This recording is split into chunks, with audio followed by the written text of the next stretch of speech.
জয় গীতা। ওম নমো ভগবতে বাসুদেবায়। ওম স্নানতিমিরন্ধস্য স্নানাঞ্জনশলাকয়া চক্ষুরুন্মিলিतं येन তস্मै শ্রী গুরুবে নমঃ। ওম নমস্তু গুরুবে अस्मिन् পদ্মকলাশলোচনে শ্রীমৎ স্বামী অদ্বৈতানন্দরূপায় সচ্চিদানন্দদায়িনে বাঞ্ছাকল্পতরুভ্যশ্চ কৃপা সিন্ধুভ্যেব চ পতিতানাং পাবনেভ্যো বৈষ্ণবেভ্যো নমো নমঃ।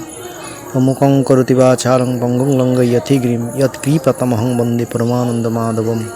हे कृष्ण करुणा सिंधु दीनबन्धु जगत्पते गोपेश गोपिकाकान्त राधाकान्त नमस्तुते। तप्त कांचन गौरांगी राधे वृंदावनेश्वरी विश्वभानुसुते देवी प्रणमामि हरिप्रिय। जय श्री कृष्ण चैतन्य प्रभु नित्यानंद श्री अद्वैत गदाधर शिवासादि गौर भक्तवृंद। हरे कृष्ण कृष्ण कृष्ण हरे हरे, हरे राम राम राम हरे हरे।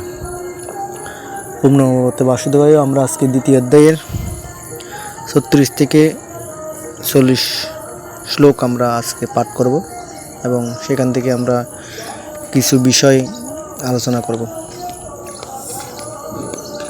দ্বিতীয় অধ্যায় সাংখ্যযোগ শ্রী ভগবান বাচম। ওম অবাচ্য বাদাংশ বহুন বদয়িষ্যন্তি তব হিতাম নিন্ধম তস্তব স্বামর্থং তথু দুঃখতরং নকিম। ওম অবাচ্য বাদাংশ বহুং আদিশন্তি তব হিতাম নিন্ধন ত্বস্তব স্বামর্থ্যং তথু দুঃখতরং নকিম। তোমার শত্রুরা তোমার সামর্থ্যের নিন্দা করে, বহু অকথ্য কথা বলবে, তার চেয়ে অধিকতর দুঃখজনক তোমার পক্ষে কি হতে পারে। হতো বা প্রাপ্স্যসি স্বর্গং জিত্বা বা ভোক্ষ্যসি মহিম তস্মাদুত্তিষ্ঠ কুন্তয় যুদ্ধায় কৃতনিশ্চয়म्। ওম হতো বা প্রাপ্স্যসি স্বর্গং জিত্বা বা মোক্ষসে মহিম তস্মাদুত্তিষ্ঠ কুন্তয় যুদ্ধায় কৃতনিশ্চয়म्। হে কুন্তিপুত্র, এই যুদ্ধে নিহত হলে তুমি স্বর্গ লাভ করবে, আর জয়ী হলে রাজ্য সুখ ভোগ করবে। অতএব যুদ্ধের জন্য দৃঢ় সংকল্প হয়ে উত্থিত হও। হতো বা প্রাপ্স্যসি স্বর্গং জিত্বা বা ভোক্ষ্যসে মহিম তস্মাদুত্তিষ্ঠ কুন্তয় যুদ্ধায় কৃতনিশ্চয়म्। হতো বা প্রাপ্স্যসি স্বর্গং জিত্বা বা ভোক্ষ্যসে মহিম তস্মাদুত্তিষ্ঠ কুন্তয় যুদ্ধায় কৃতনিশ্চয়म्। হে কুন্তিপুত্র, এই যুদ্ধে নিহত হলে তুমি স্বর্গ লাভ করবে, আর জয়ী হলে রাজ্য সুখ ভোগ করবে। অতএব যুদ্ধের জন্য দৃঢ় সংকল্প হয়ে উত্থিত হও। সমদুঃখে সমে কৃত্বা লাভালাভ জয় জয় তত যুদ্ধায় যুজ্যস্য নৈবং পাপম অবাপ্স্যসি। সুখ দুঃখে সমে কৃত্বা লাভালাভ জয় জয় তত যুদ্ধায় যুজ্যস্য নৈবং পাপম অবাপ্স্যসি। সুখ দুঃখ লাভ ক্ষতি জয় পরাজয়কে সমান জ্ঞান করে যুদ্ধ করলে তোমাকে পাপভাগী হতে হবে না। এষাতে অভিহিতা সাংখ্যে বুদ্ধির্যোগে তিমাং শৃণুম বুদ্ধায়ুক্তয়া পার্থ কর্মবন্ধং প্রহাস্যসি। এষাতে অভিহিতা সাংখ্যে বুদ্ধির্যোগে তিমাং শৃণুম বুদ্ধায়ুক্তয়া পার্থ কর্মবন্ধং প্রহাস্যসি। হে পার্থ, আমি তোমাকে সাংখ্যযুগের কথা বললাম, এখন ভক্তিযুগ সম্বন্ধে বুদ্ধির কথা শ্রবণ করো, যার প্রভাবে তুমি কর্মবন্ধন থেকে মুক্ত হবে। নেহা অবিক্রমণায়স্তি প্রত্যবায় ন বিদ্যতে স্বল্পমস্য ধর্মস্য তায়ত মহত বয়াৎ।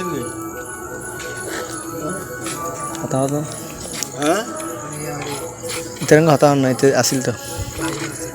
নেহা অবিক্রমণায়স্তি প্রত্যবায় ন বিদ্যতে স্বল্পমস্য ধর্মস্য তায়ত মহত বয়াৎ। ভক্তিযুগের অনুশীলন কখনো ব্যর্থ হয় না এবং তার কোনো ক্ষয়ও নাই। তার স্বল্প অনুষ্ঠান ও অনুষ্ঠানটা থেকে সংসার মহাবয় থেকে পরিত্রাণ করে। আমরা 36 থেকে 40 5টা শ্লোক পাঠ করলাম। এই শ্লোকগুলো উচ্চারণগুলো আমরা এখন থেকে গ্রুপে দিয়ে দেব, আপনারা গ্রুপ থেকে চর্চা করে নেবেন, বাড়িতে একটু প্র্যাকটিস করবেন। এখন আমরা এই শ্লোকগুলো পাঠ করে যে শিক্ষাগুলো পাই সেগুলো একটু সংক্ষেপে আলোচনা করব ভগবানের কৃপায়, গুরুর কৃপায়। তো এখানে অর্জুন যখন যুদ্ধ করবে না বলে অস্ত্র ত্যাগ করে রথের উপর বসে পড়েছিল, তো অর্জুন যেহেতু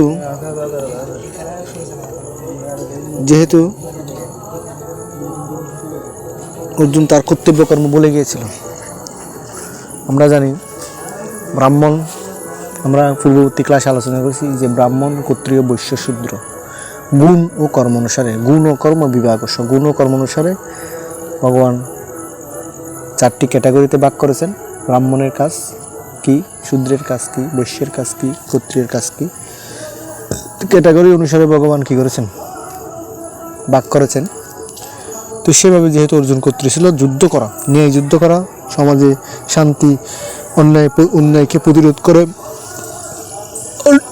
অন্যায়কারীকে দণ্ড দিয়ে ন্যায় প্রতিষ্ঠা করা হচ্ছে ক্ষত্রিয়ের প্রধান কাজ। প্রজাদেরকে অন্যায়কারীদের হাত থেকে রক্ষা করে শান্তি বিরাজমান করা, পরিবারের, সমাজের, দেশে, এগুলো হচ্ছে ক্ষত্রিয়ের কাজ। তো অর্জুন যেহেতু ক্ষত্রিয় ছিল, যুদ্ধ করা তার কর্তব্যকর্ম। সেই কর্তব্যকর্ম পরিত্যাগ করে অর্জুন যুদ্ধ করবেন না বলে রথের উপর বসে পড়েছিলেন এবং যুদ্ধ না করার জন্য বিভিন্ন যুক্তি দেখিয়েছেন, আমরা পূর্ববর্তী ক্লাসগুলোতে দেখছি। তো এখন এরকম যার যেটা কর্তব্যকর্ম, সে যদি সেটা ত্যাগ করে, সমাজে শিক্ষকের কর্তব্যকর্ম হচ্ছে শিক্ষাদান করা। এখন শিক্ষক যদি বলে আমি আর শিক্ষাদান করব না, তারপর ডাক্তারদের কাজ হচ্ছে কর্তব্যকর্ম হচ্ছে চিকিৎসা করা। এখন ডাক্তাররা যদি বলে আমরা চিকিৎসা করব না, পরিবারে বাবার কর্তব্য হচ্ছে অর্থ উপার্জন করা। এখন বাবা যদি বলে আমি আর অর্থ উপার্জন করবো না, আমি বসে বসে খাবো। পরিবারে মার কাজ হচ্ছে রান্নাবান্না করা। এখন মা যদি বলে আমি রান্নাবান্না করবো না, পরিবারের ছেলে মেয়েদের কাজ, যারা লেখাপড়ায় রত আছে তাদের কাজ হচ্ছে মনোযোগ দিয়ে লেখাপড়া করা। এখন যদি সবাই যদি যার যার কর্তব্যকর্ম যেটা, সে যদি সেটা ত্যাগ করে, তাহলে কি হবে? সমাজে শান্তি শৃঙ্খলা নষ্ট হবে, অশান্তি বিরাজ করবে। পরিবারে যখন বাবা অর্থ উপার্জন করবে না, মা রান্না করবে না, সবাই খেতে পাবে না, বিভিন্ন বিষয় নিয়ে তর্ক হবে। ঠিক একইভাবে পরিবার, সমাজ, দেশে যে যার যেটা কর্তব্যকর্ম সেটা যদি সে ত্যাগ করে, যেমন যারা গাড়ির ড্রাইভার আছে, গাড়ি চালায়, তারা সবাই যদি বলে আমরা গাড়ি চালাবো না, তখন কি হবে? সমাজে বিভিন্ন ধরনের সমস্যা সৃষ্টি হবে, অরাজকতা সৃষ্টি হবে। তো কর্তব্যকর্ম আমরা এই শ্লোক থেকে পাই, কর্তব্যকর্ম আমাদের করে যেতে হবে। এখন কর্তব্যকর্ম কত প্রকার? কর্তব্যকর্ম হচ্ছে 2 প্রকার। একটা হচ্ছে জাগতিক, একটা পারমার্থিক, যেটা ভগবান গীতায় বর্ণনা করেছেন। একটা হচ্ছে পরাবিদ্যা আর একটা হচ্ছে অপরাবিদ্যা। অর্থাৎ এই জড়জগতে একই বেঁচে থাকার জন্য আমাদের যে কর্তব্যকর্ম করতে হয় সেটা হচ্ছে জাগতিক কর্তব্যকর্ম। আর আমরা যেহেতু আত্মা, পরমাত্মার অংশ, পরমাত্মার সেবা করা, গীতা ভাগবত অধ্যয়ন করা, নাম জপ কীর্তন করার মাধ্যমে সুখময়, শান্তিময়, আনন্দময় জীবন লাভ করার জন্য আমাদের যা করতে হয় পারমার্থিক, সেগুলো হচ্ছে পারমার্থিক কর্তব্য। এই 2টা কর্তব্যকর্ম মানুষকে করে যেতে হয়। মানুষের জীবনে যেমন রেল লাইনে যেমন 2টা লাইন থাকে, আমাদের মানুষের জীবনেও 2টা লাইন, একটা জাগতিক, একটা পারমার্থিক।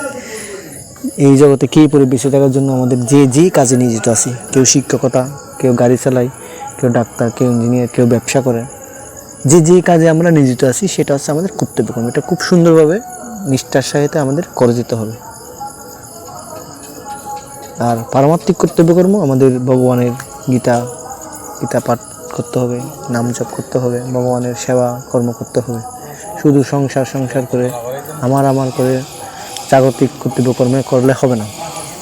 রেল লাইনের যেমন 2টা লাইনের মধ্যে থেকে একটা লাইন যদি বিচ্যুত হয়, ট্রেন যেমন দুর্ঘটনায় পর্যবেসিত হবে, আমাদের শুধু জাগতিক কর্তব্যকর্মের পাশাপাশি পারমার্থিক কর্তব্যকর্মকে যদি আমরা অবহেলা করি, তাহলেও আমাদের জীবন গাড়ি দুর্ঘটনায় পর্যবেসিত হবে। আমরা বিভিন্ন ধরনের সমস্যায় জর্জরিত হয়ে জীবন কাটাবো, যেটা করেছে অর্জুন যুদ্ধক্ষেত্রে এমন সমস্যায় জর্জরিত হয়ে গেছে যে যারা তাকে শিক্ষা দিয়েছে, শিক্ষাগুরু, পিতামহ, সবাই তার সামনে উপস্থিত যুদ্ধক্ষেত্রে। এখন এই অবস্থায় যুদ্ধ করলে তাদের হত্যা করতে হবে, এখন না করলেও হচ্ছে না, ভগবান বলতে যুদ্ধ করতেই হবে। তো এই অবস্থায় অর্জুন সমস্যায় পড়ে গেছে। এরকম সমস্যায় যখন আমরা পড়বো, আমাদের কর্তব্য হচ্ছে ভগবানের শরণাগত হওয়া। আমি গ্রুপে দিয়ে দিয়েছি একটা শ্লোক, যেটা আমাদের সবার মুখস্থ রাখতে বলেছিলাম, কে করছেন জানি না। কার্পণ্য দূষ অপহত স্বভাব পিচ্ছামি ত্বং ধর্ম সংমরচেতা ইয়স্যে সাত নিশিতং বহিতত্মে শিষ্যস্তে অহংসাদি মাং ত্বং প্রপন্নম। আমরা যখন অর্জুনের মতো সমস্যায় পড়বো, আমাদের কর্তব্যকর্মের মধ্যে যখন দ্বিধাবোধ চলে আসবে, এটা করবো নাকি ওটা করবো, কী করবো আমরা যখন বুঝতে পারবো না, তখনই আমাদের এই শ্লোকটা, অর্জুনের মতো এই শ্লোকটা পাঠ করে ভগবানের শরণাগত হতে হবে। তাহলে ভগবান আমাদেরকে সঠিক পথ দেখাবেন। ভগবান ইচ্ছে ছাড়া গাছের পাতাও নড়ে না। কিন্তু ভগবান আমাদেরকে একটা ইচ্ছে শক্তি স্বাধীনতা দিয়েছে যে আমরা ভগবানের শরণাগত হব, হয় আমরা সুখময় শান্তিময় আনন্দময় জীবন লাভ করব ভগবানের কৃপায়, নাকি আমরা ভগবানকে বাদ দিয়ে ধর্মকর্ম বাদ দিয়ে আমরা দুঃখ কষ্ট ভোগ করব। এটা আমাদেরকে ভগবান ইচ্ছে শক্তি স্বাধীনতা দিয়েছেন। তো আমাদের যার যেটা কর্তব্য কর্ম এটা যদি না করি, যেমন কোনো স্টুডেন্ট যদি পরীক্ষায় খারাপ করে, পরীক্ষায় ফেল করে, তাহলে সবাই তাকে নিন্দা করবে। এটা তো স্বাভাবিক বিষয় যে ছেলেটা ভালো না, ভালো করে লেখাপড়া করে না, পরীক্ষায় পাশ করতে পারে না, সবাই তাকে নিন্দা করবে। এই নিন্দাটা শুনে তার খারাপ লাগবে। ঠিক তো অর্জুন যেহেতু কর্তৃ ছিল, যুদ্ধ করা তার কর্তব্য, যুদ্ধ যদি না করে শত্রুরা তার উপহাস করবে, নিন্দা করবে। এটা ভগবান অর্জুনকে বোঝাতে চাইছিলেন এবং অর্জুনের মাধ্যমে আমাদেরকে শিক্ষা দিয়েছেন। এরপর আমরা কর্তব্য কর্মে অবহেলার পরিণতি, এটা আমরা এখন কিছুক্ষণ আগেও বলছি যে পরিবারে যদি পিতা অর্থ উপার্জন না করে তাহলে পরিবার চলবে না। পরিবার মা রান্না যদি না করে তাহলে কেউ খেতে পারবে না। পরিবারে যারা লেখাপড়া করে তারা যদি লেখাপড়া না করে, টিভি দেখে, বিভিন্ন ধরনের মোবাইল দেখে বিভিন্ন আজেবাজে সময় নষ্ট করে, লেখাপড়া যদি না করে, তাহলে সেই পরিবারের ভালো কিছু ভবিষ্যৎ উজ্জ্বল হবে না। অর্থাৎ যে যে কর্মে নিয়োজিত আছে সেটা দৃঢ় নিষ্ঠার সাথে আমাদের করে যেতে হবে, না করলে কিন্তু পরিণতি ভয়াবহ। তো অর্জুন যে যুদ্ধ করবে না বলছিলাম, সেখানে তার ইন্দ্রিয় তৃপ্তি ছিল। কীরকম ইন্দ্রিয় তৃপ্তি? যে আমি আমার আত্মীয় স্বজনকে বধ করবো না, তাদেরকে নিয়ে আমি সুখে জীবনযাপন করব। কিন্তু যে আত্মীয় স্বজনকে নিয়ে তিনি সুখে যুগে জীবনযাপন করার ইচ্ছা পোষণ করেছিলেন, তারা এতই মানে পাপিষ্ট হয়ে গেছিল, পাপিষ্ট দুরাচারী হয়ে গেছিল, তাদের কারণে পরিবারের সমাজে সবসময় অশান্তি বিশৃঙ্খলতা বিরাজ করেছে।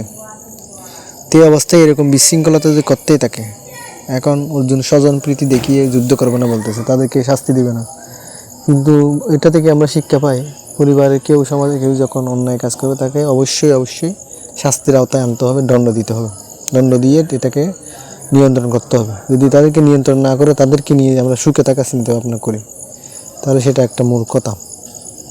ভগবান বলছেন এরকম মূর্খতা তোমার সাজে না, তোমাকে এদেরকে দণ্ড দিয়ে সোজা করতে হবে, দণ্ড দিয়ে শান্তি শৃঙ্খলা বিরাজ করতে হবে। তো অর্থাৎ কর্তব্য কর্মের প্রতি ভগবানের আমাদেরকে বোঝাতে চেয়েছেন এই কয়েকটা শ্লোকের মাধ্যমে। লাভ দুঃখ, সুখ দুঃখ, লাভ ক্ষতি, জয় পরাজয়কে সমান করে আমাদেরকে আমাদের কর্তব্য কর্মটা করে যেতে হবে। সুখ লাভ হলো নাকি দুঃখ লাভ হলো, লাভ হলো না ক্ষতি হলো, জয় পরাজয় না করে যে যে কাজে নিয়োজিত আছে সেই কাজটা নিষ্ঠার সাথে করে দিতে হবে। নিষ্ঠার সাথে করলে সেখানে অবশ্যই ভালো কিছু হবে।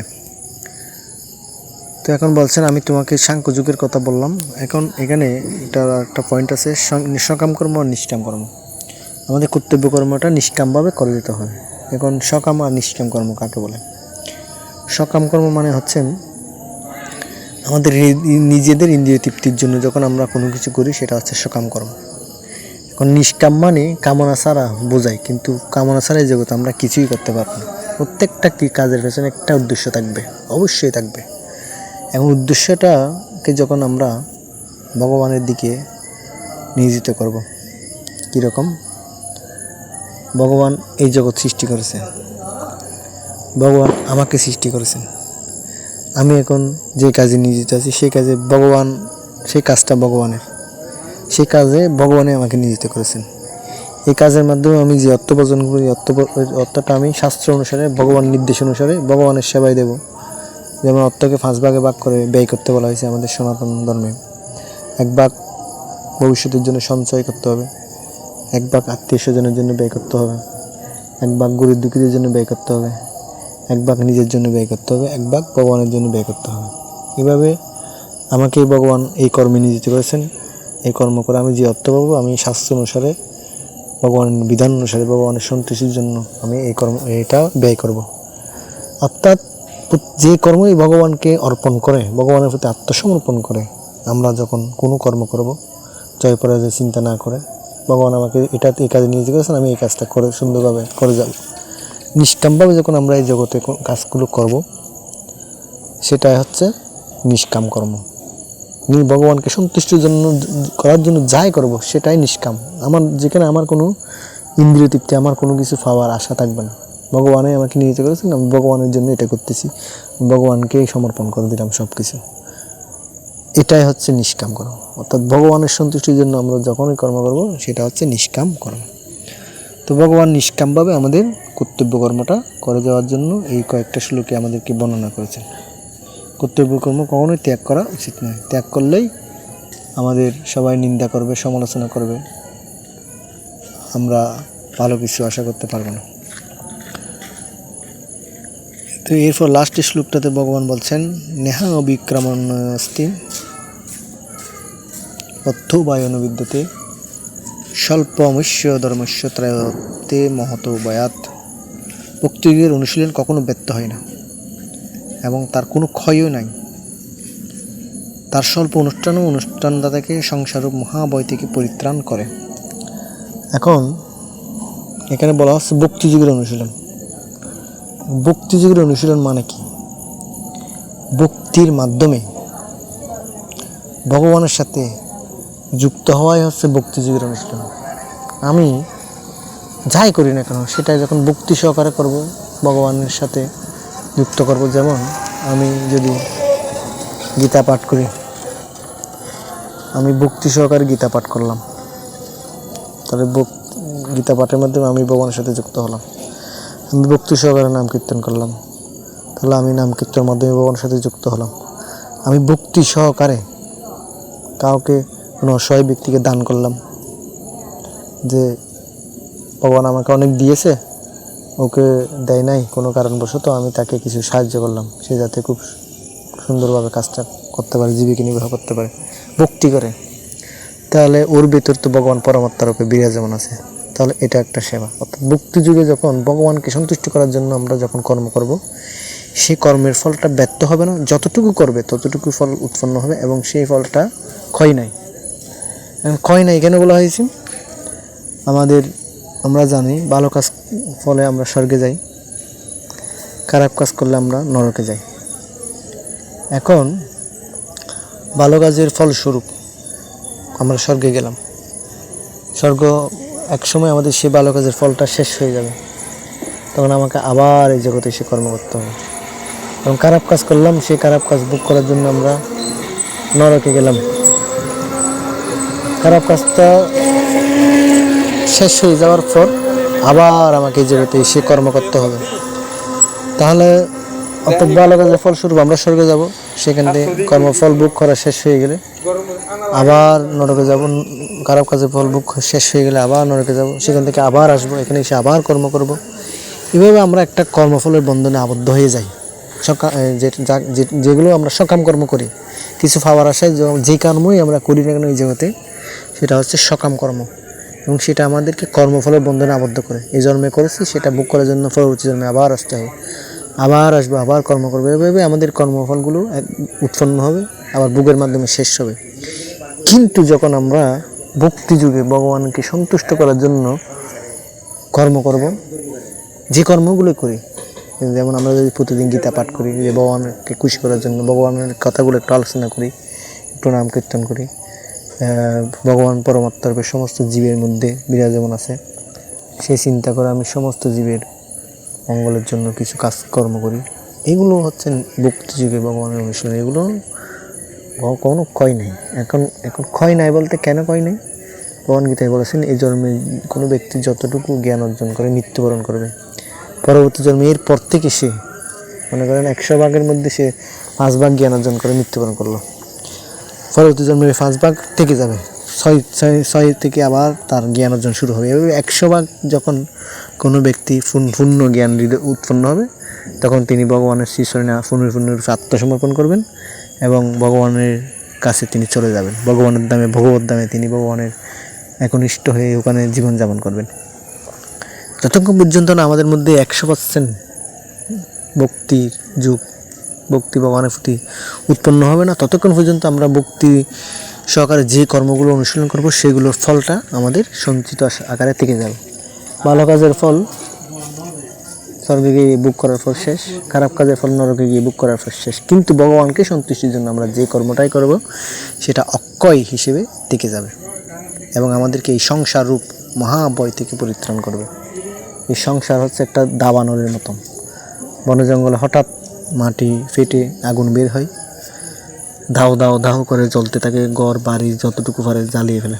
ঠিক তো এই সংসারটা হচ্ছে দাবানলের মতো। এখানে ভগবান অষ্টমধ্যায় বলেছেন দুঃখালয় আমার শাশ্বতম। এই জগৎটা হচ্ছে দুঃখালয়। এই জগতে সবাইকে লাখপতি কোটিপতি জ্ঞানী গুণী সবাই আমরা এই জগতে দুঃখ কষ্টের মধ্যে আসি, ভোগ করতে হবে এবং অপরিসীম আমাদের যাতনা ভোগ করতে হবে পূর্বজন্মের কর্মফলের কারণে। তো সে কারণে এই সংসার মহাবয় থেকেও আমাদেরকে রক্ষা করবে কোন যুগ? ভক্তি যুগ। ভগবানের প্রতি ভক্তিটা যদি আমাদের থাকে তখনই আমরা মহাবয় থেকে পরিত্রাণ পাব। তো এই হচ্ছে এই শ্লোকের কয়েকটা শ্লোক আমরা যেগুলো আলোচনা করছি সেগুলো থেকে আমরা এই শ্লোকগুলো পাই।